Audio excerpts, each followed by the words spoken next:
Je voudrais ici saluer le courage des victimes qui ont bien voulu partager leur vécu et leur douloureuse expérience avec la nation malienne entière dans un esprit de générosité, de pardon et de réconciliation. Pour sa part, le gouvernement que j'ai l'honneur de diriger ne ménagera aucun effort pour accompagner la communauté et les individus à aller vers le pardon et la réconciliation.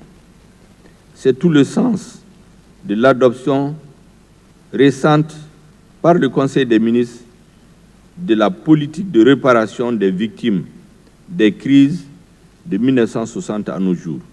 Un projet de loi sur la réparation et un autre créant un organe de réparation sont en ce moment dans le circuit d'adoption gouvernementale. 5e audience publique est dédiée spécifiquement aux femmes et aux enfants, notamment sur le thème de violences sexuelles et enfants victimes des conflits. Parce que nous avons sélectionné les victimes, ils sont au nombre de 10, plus des enfants qui vont témoigner. Et les femmes vont se confier. Ce n'est pas évident qu'une femme victime de violences sexuelles puisse venir se confier.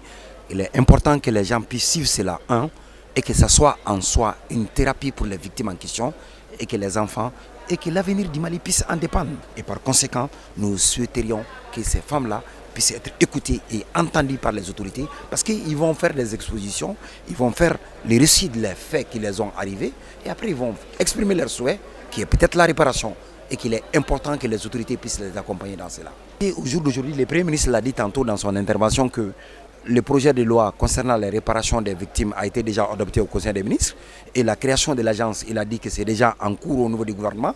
Ça, c'est des bonnes, ça veut dire qu'on est optimiste pour qu'enfin que l'agence puisse avoir les jours et que les victimes puissent être réparées.